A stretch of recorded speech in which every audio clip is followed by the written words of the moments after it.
All right, man. Welcome back to the second episode of the basketball community. I'm Coach John. Got my boy Coach Jay. All right. Obviously, we have another guest for you guys. So I'm gonna give you a little bit of her backstory before we bring her in. She's currently averaging 23 points on 45% shooting, 44% from three, 4 assists with 3 boards. So her sophomore year actually was canceled due to COVID. So the whole Ivy League her sophomore season was canceled. So I'm gonna go down to her rookie year. She was 2020 Ivy League Rookie of the Year, 2020 First Team All Ivy, a 2-time Ivy League Player of the Week, Big Five Player of the Week, 6-time Ivy League Rookie of the Week. She finished with 23. She finished in double digits 23 times, including 12 20-point game performances. Finished the season on 73 made three-pointers. That's 4th in history for the program. In high school, 4-time All-League, 4-time All-CIF. She was league MVP, and she was first-team All-State. So we obviously had to shorten that list a little bit because she has a lot of accolades, man. So without further ado, I want to welcome Kayla Padilla. What's up, guys? KP, what up? What's up? We want to thank you for taking the time with us today. Obviously, you're a student first and then an athlete, so we know you're busy. So once again, thank you for taking time with us again today. Of course, anything for you guys. Yeah. So kind of want to jump right into it. I want to start with this current season. So how do you think you're playing right now? Yeah, no, I think in terms of where I'm at right now, I think definitely like hitting my stride in terms of playing or trying to play at my best. Obviously, the season has already had its fair share of like adversity in terms of COVID and just a lot of other things going on that has, caused a lot of cancellations or postponements. But I think myself and the team are definitely trending upwards. And especially like since we're in Ivy League play, it gets a little bit harder because, everyone knows what we do and who the players to look out for are. So obviously it gets a little tougher to get the shots I usually get or to get the baskets I'm typically able to get in a normal game. So definitely having to work harder and play smarter this time around during the season. So, talking to you about that, we talk about it all the time, obviously, but how has your day-to-day changed, right? I mean, I know that you're really, really big on schedule, making sure that you meticulous about your workout times and everything, but with COVID and maybe not getting in the gym, what's your preparation like now? Yeah, no, honestly, like, fortunately, the preparation has kind of gotten back to normal. Like, luckily, I'm like back to in-person classes, like, happy to not have to, sit in front of a screen for a long time for school. But in terms of basketball, like we get tested once a week for COVID. So it's not like it's a, day-to-day thing that I have to worry about. But no, it's really the same. It's just really school, basketball, sleep, eat, repeat for me. But I think it's important, like in my schedule, I have a busy schedule for classes, but making the time to, get shots up when I can, eat before or after practice, I think is a really key thing for me. And also taking time to like for self-care and doing things that, are able to kind of relieve some stress for me because, days are really busy and they seem to go really fast and really slow at the same time. So just doing things that can kind of differentiate like each day to day is huge. Okay. I remember you were talking about the adversity of, playing with the COVID restrictions and all right. that. It's a tough time, man, because you start this year and you don't have your sophomore year.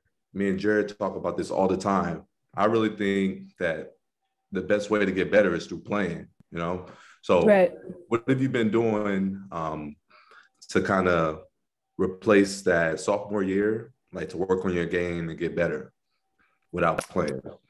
Right. Yeah. So I think like during that time, like right when we got kicked out of school, my freshman year, it was kind of back to square one. I mean, Jared knows the best. We were literally in my grandma's backyard, like pounding balls, getting shots up on a janky court. So I think, the pandemic was all about going back to square one, going back to the fundamentals. And if you have a strong foundation, it allows you to elevate your game to new heights. So I think that's what I tried to focus on. Like I would help Jared like lead some ball handling classes, which I know it was like intended to help some younger kids like stay active and stay ready. But it was also a really good, chance for me to kind of go back to skills that I really honestly don't harp on a lot, just because, at the college level, you're constantly scouting, like prepping new offenses and getting ready. So sometimes you don't have the time to get back to the basics and do simple things like ball handling. So I think that was super important. But in terms of like having that whole sophomore year missing, I think a big thing about not having that year was also kind of being able to like mentally reflect on what the game means to me, just because like kind of that like cliche saying of like, you don't know what you have until it's gone, which was really the case for a lot of people, during COVID. So being able to really just reflect and contemplate what basketball means to me and like what I can bring to the table once I finally have it back. Right.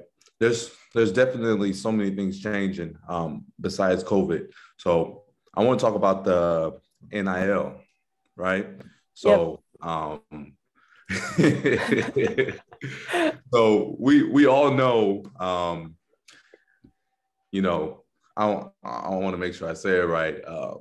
There's always been a little controversy in terms of athletes being able to make money, because the NCAA makes so much off of them.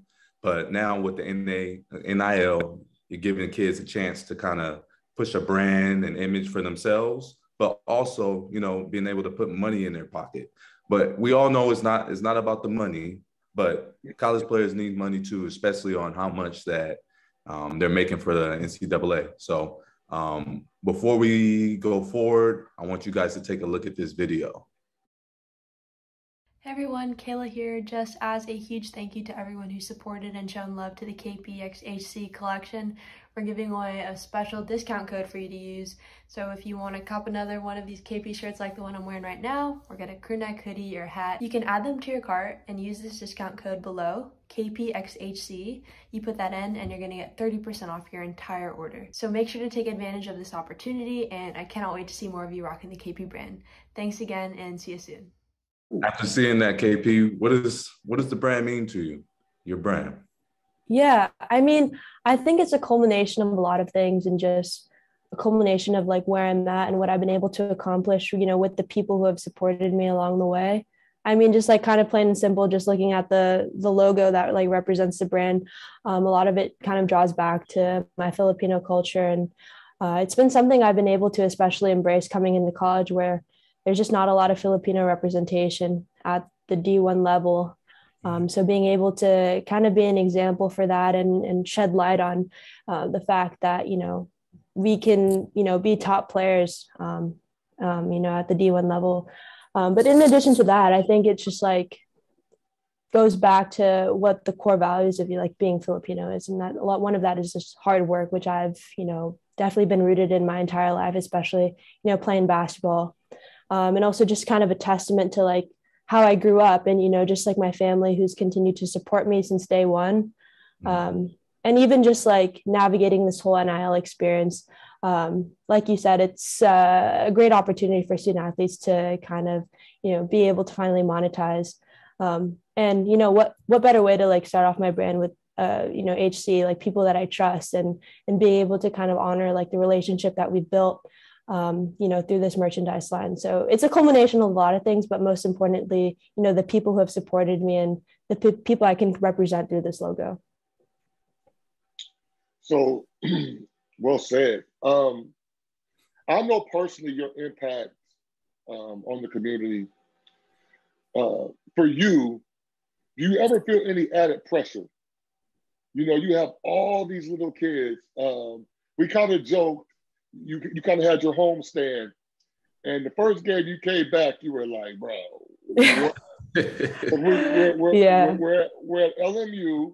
All right, so everybody don't know, came home, played at LMU, And people don't know LMU had two sides. So one side of LMU was completely empty. The other side of LMU was completely packed. Now we're thinking, okay, you know, it's all KP fans. Let me tell y'all right now, KP had her own full section, and they all had the merch on, by the way.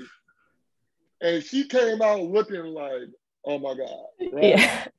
On a smaller scale, but on a bigger scale for you, how do you deal with that day to day? Do you think about just the lives, obviously, you're impacting, the young AAU Filipino basketball players, and how do you handle that pressure? Yeah, I honestly think it was a really eye-opening experience, like you said, at LMU, just because that was my first time like playing at home in front of the people who have, you know, watched me play since I was little. So I think in those kind of instances, yeah, it shook me, especially, you know, seeing people wear the KP shirts and sweatshirts. It was super cool.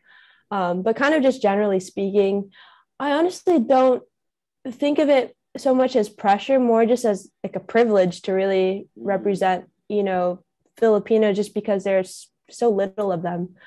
And, you know, it's really hard to think that you're impacting so many people just because, you know, you're just playing basketball, you're just playing a game. It's like hard to understand that there's a lot of layers to it.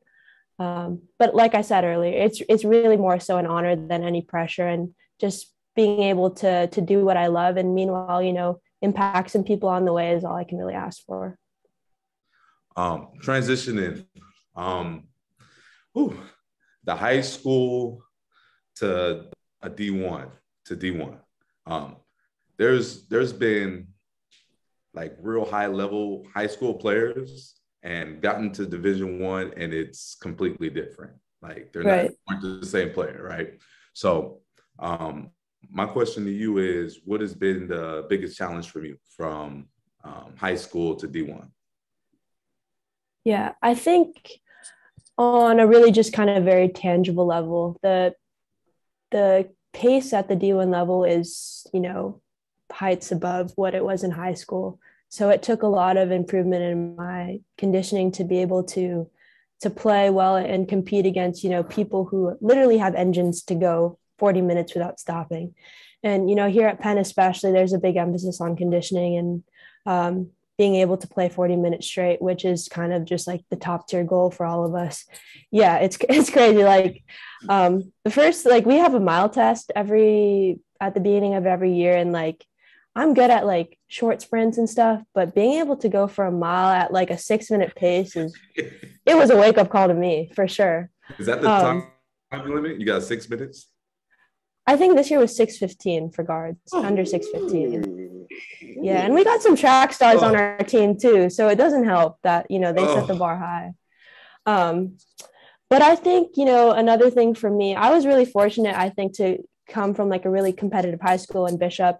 So the competition was really elite, you know, playing against people who went to the Pac-12 or, you know, just people going to big name schools. So being exposed to that kind of competition already then made the transition easier. But it was definitely difficult to, I think, like navigate, like here in the Ivy League, we play like back-to-back weekends sometimes. So we'll play someone on Friday, travel like that night, and play someone the next day. So being able to recover, you know, whether you can't harp on a win or a loss too much because you got a game the next day. But also, you know, having to like kind of navigate like the scout as well, because scout is huge in college, especially like when you go into league play, and being able to kind of flip the switch right away and know, okay, you know, this team's done, but I gotta, you know, focus on the personnel of this next team, I think was definitely one of the challenges for me, and something that took a lot of adjusting to. So I know the answer to this question. I have the cheat code, but I think there are people that need to know the answer. So I don't know the exact number.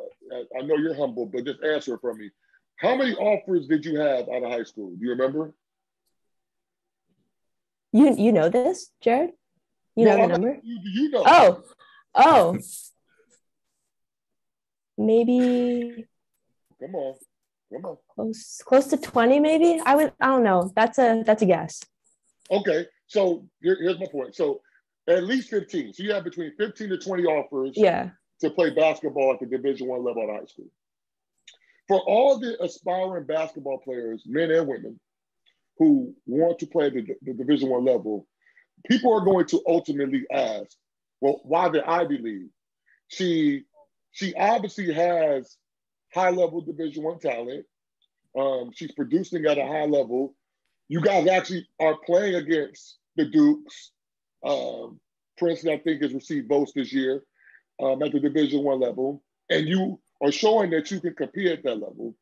So, the Hooper's going to say, well, yo, that's cool, but tell those people what the importance of why you decided to play at Penn and why you chose to play in Ivy League. Yeah. I mean, the cliche answer is like best of both worlds, academics and sports. The Ivy League is a competitive conference.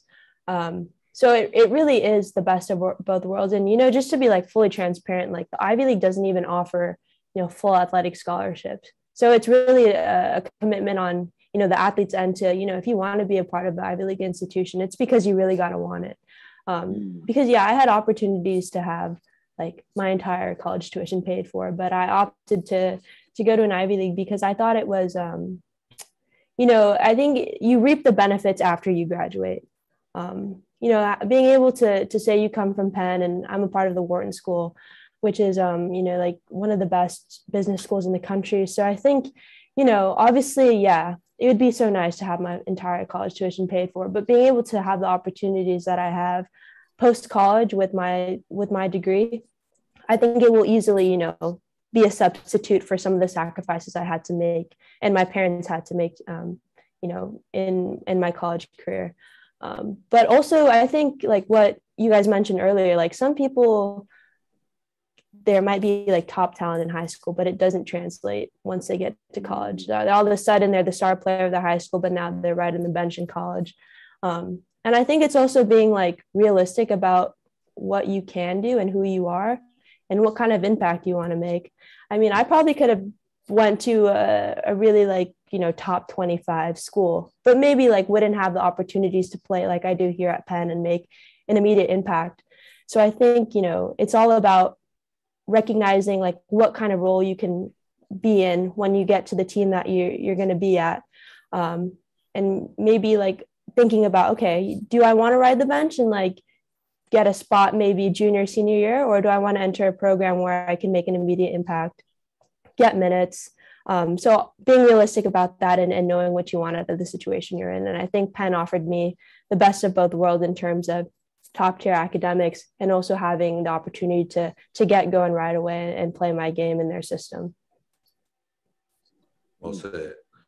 So KP, what kind of advice could you offer to the seniors this year in high school that are getting ready to make that process from trying to go from high school to D3, D2, D1? Yeah, I think like I mentioned earlier, I think conditioning is a huge part of it and lifting as well. Those are huge things at the college level, which I don't think, some programs don't have the luxury of like lifting every day in high school or having that kind of equipment, but kind of getting used to that kind of regiment on top of already improving your basketball skills. But one thing I would recommend and advise to seniors that I honestly didn't really focus on enough is just like watching the team that you're about to, enter, watch their games, like understand their system before you go in. So, what, kind of to expect, how they play, what kind of defenses they run, are they a fast paced team or are they, better in the half court? I don't think I took advantage of that enough, watching Penn play while I was still a senior in high school. And that way, you can see where you fit in. And I think another big thing is already opening the lines up with your coach and talking about like your role for next year, because I think a lot of people come into college just thinking that they're going to be able to play the way they did in high school, when I think 99% of the time that's false. Like we have so many people on our Penn team who are, centers in high school, but now they're playing at the wing. So having to adjust to things like that, which I think you can be proactive about if you open up the lines of communication early with your coaches. Right. All right. So KP, you got a lot of hats, man. So this is another one. I want to talk to you about the Sideline Post, right? I love how you're giving like college athletes like that platform, you know, and letting other people know, like viewers, like, yeah, they're more, or we're more than just athletes, you know, Right. like besides whatever sport we're playing, we have lives that we go through, stories to tell. And I think that's really dope, man, that you gave athletes another way to be looked at. So tell me a little bit about the Sideline Post. Yeah. So I basically like to explain it as having been modeled after the players should be, in which, for those people who don't know, it was a platform founded by Derek Jeter, and professional athletes kind of got to do the same thing and share their stories, kind of who they are beyond, what you just see on like ESPN or something. And I remember that's where Kobe announced his retirement. And so I'd been following it ever since and thought it was just such a unique platform to, you see like Kobe playing and scoring all these points, and their storytelling and their words. So, it'd always been a thought, like, what if I wanted to write and tell my story one day, for the players to be, obviously like people like Sabrina Ionescu was able to write in college, and just other like high profile college athletes. But I'm like, what if I did? Like, I'm not like super on the radar. I'm not on ESPN every day. Like, do I have a shot at, being able to get my story out? And so, I was looking around and was really surprised that there were no other platforms like that for college athletes. I mean, you get like people who cover stories like, just like traditional like news outlets where, they write up a story and maybe get a few quotes out of the athlete, but never something just from the athlete themselves. So that idea had been lingering in my mind for a while. And finally, in April of 2020, when I was literally just like kind of in the height of COVID and being home from school, I finally had the time to kind of just put it into place, and it kind of started from there. And like you said, it's just really a platform for people, no matter if you're the star of a D1 school or riding the bench at a junior college, like it's a space for inclusivity and a platform for you to share your story, no matter where you come from and who you are. I got two questions on that one, KP. So the first question is balance. Okay, so you're hooping. You don't have C's, or I've never even heard of you ever having a C in your life. Right? I can't even think of ever.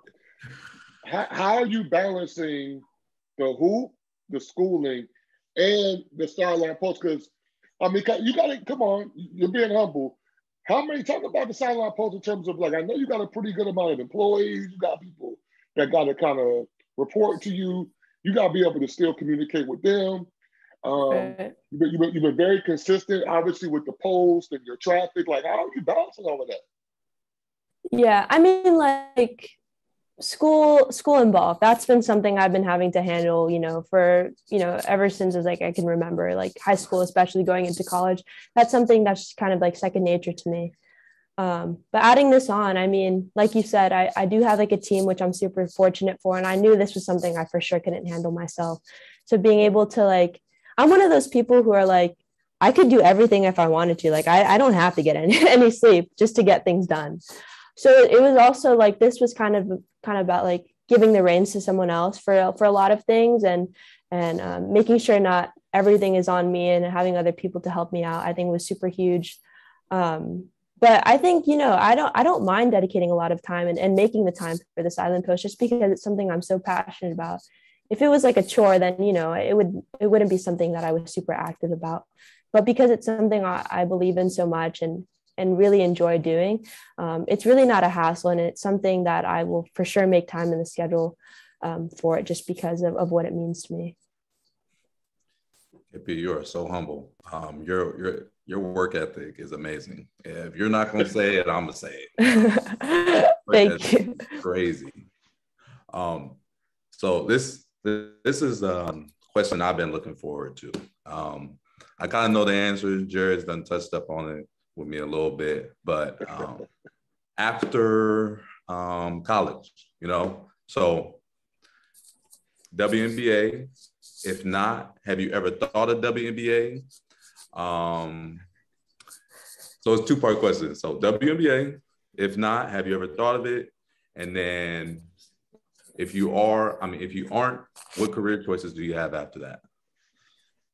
Yeah, so I don't know, this is tricky. I've been thinking about this a lot. Obviously, I'm already in the second half of like my college career, and the real world is coming up on me soon. So I got to get ready for that.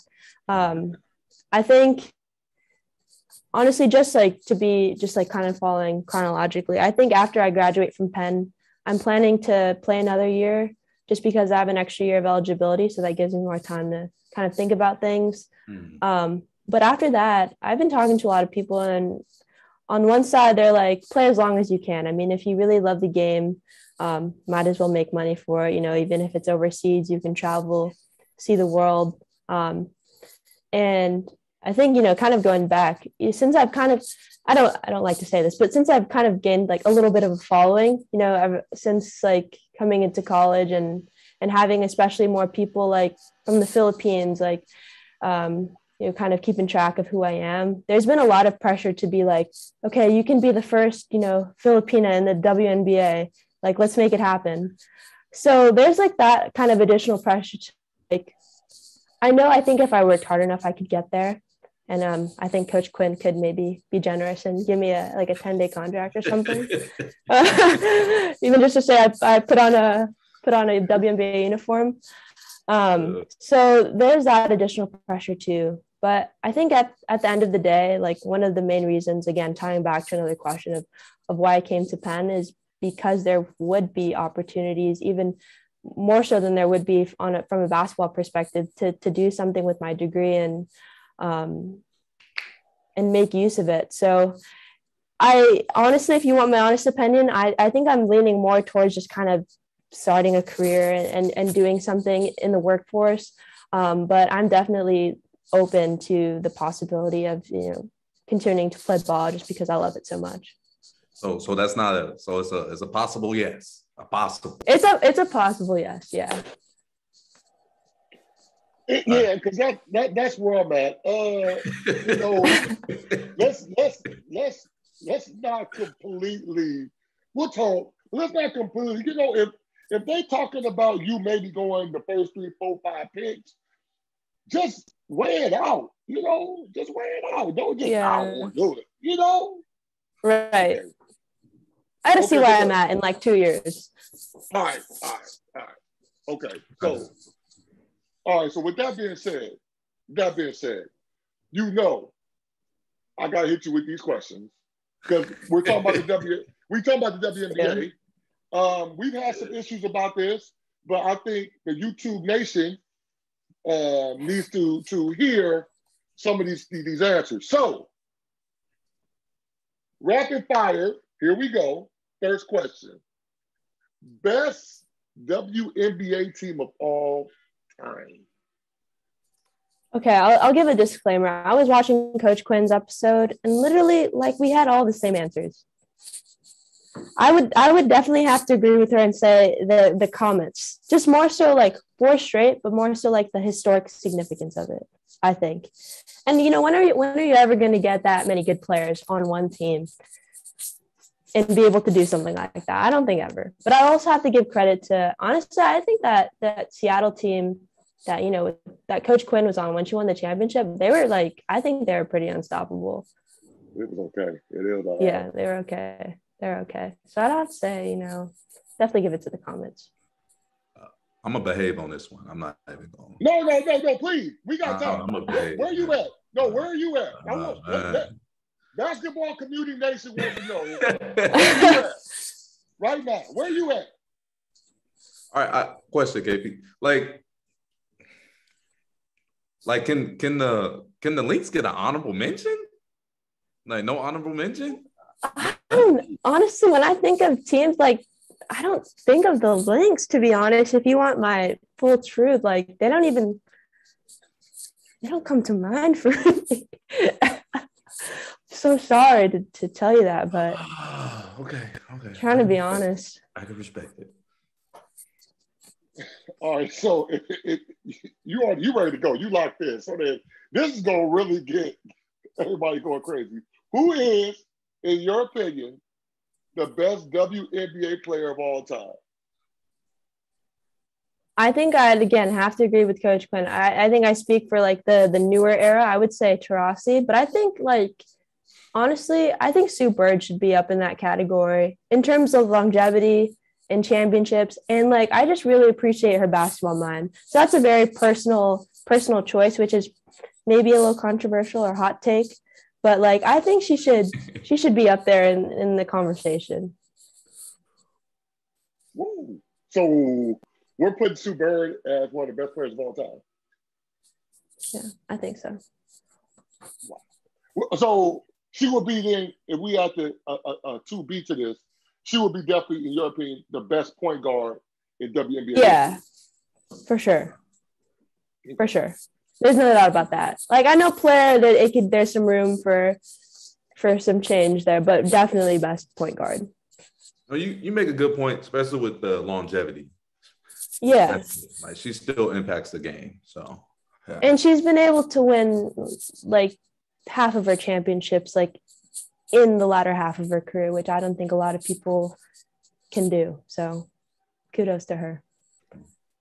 I think also that impresses me the most when I watch her play, because obviously anybody knows it, kind of watches our channel. We got a couple of retro games. So when I watch the retro games of her in her early years, bro, she kind of plays the same way. Like it's very rare that, we always all watch Kobe growing up, and like if you saw he had to kind of adjust his game based on his age and the miles, and he had to add new counters and things to his game. But Sue Bird literally plays pretty much the same. Obviously, her physical abilities are going to diminish some because of Father Time, but just the way she plays, it's kind of eye-opening to me that she played pretty much the same way she did early Sue to now. So, yeah, I mean, and they need her. They not getting nowhere without Sue Bird.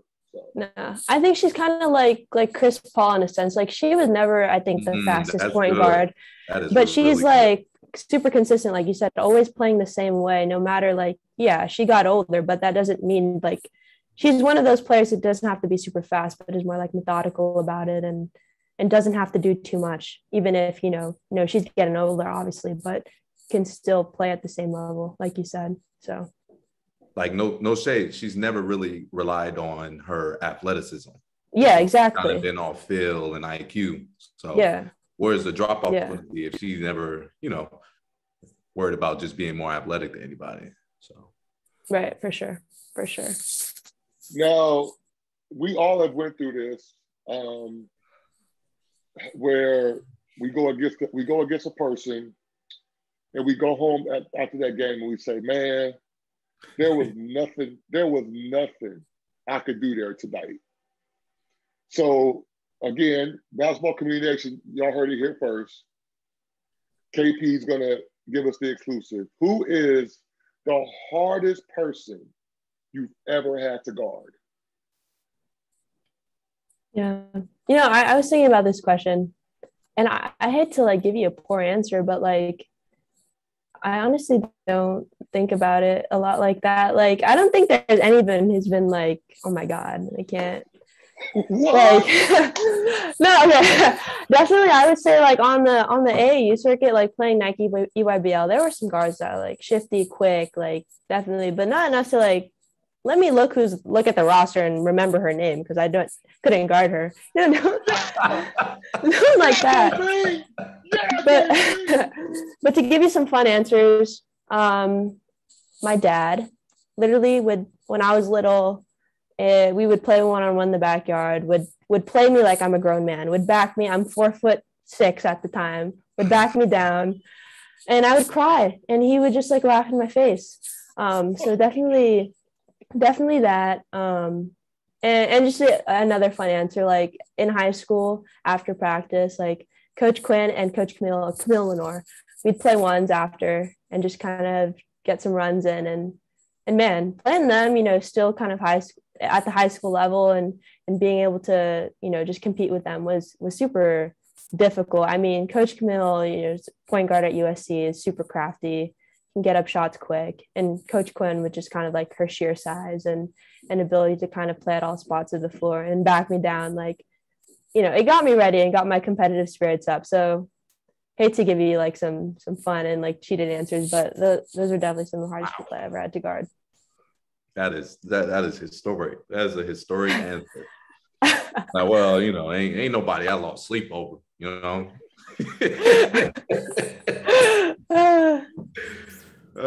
crazy. So with all of that, everybody has that why. We go through our lives. We play the game we love. We do these things on a day-to-day basis, but that daily motivation. So if you had to pick one word, Coach Quinn that's my dog. So she picked two, but I had to because it was so cold how she threw it in. So I'll let you squeeze maybe two, but in one or two words, what motivates you? Honestly, I would say two words. I'm going to use that. I'm going to take you up on the two words. Okay. I would say like everyone else. Like it's never. I've been someone who's been able to be self-motivated. Like my mom has always said she never had to harp on me to do my homework or to get extra shots up. But like now that I'm at a point where like a lot of things are kind of just up to me, everything I do is outside of me. It's always for someone else. It's for my family, for the people I can represent, through this brand or through playing the game. But it's always something bigger than me, and I recognize that. So yeah, I don't know if that really makes sense. I think you guys get it. But just like being able to understand that what I do is not about what it does for me, but what it does for the people that have supported me along the way. It's all about making them proud, doing whatever I can to honor them and use this opportunity to shine light on something greater. So definitely that. Other people, especially my family, for sure. My parents, they've been able to do so much for me since day one, and being able to make them proud through what I do and through doing stuff that I love. So I would have to say that. KP, what motivates you in two words? Everyone else. Wow. That is a great answer. Thanks. Appreciate it. I mean, obviously, for me, didn't want to make it too personal, but you definitely have always impressed me in the fact that you're a really good basketball player, but you're an exceptional human being. And I think because you're a good person, a great person, I think it's spilled into what you do on the basketball court and what you do in school and how you treat others. So for me to you, keep doing what you're doing. I would love to, obviously, when we do basketball communities, I love to end in a little prayer, if we can, and we'll go from there. So may the Lord watch between me and thee while we're absent, one from the other. In Jesus' name, amen. Amen. All right. KP, it has been a pleasure, like always. I just want to say you are a legend at Nativity. You are a legend for HCE. You are a legend at Bishop, and you're on your way to be a legend at Penn. I just admire all the great things you're doing. I applaud you for your work ethic, your discipline, and how thoughtful you are for the people around you.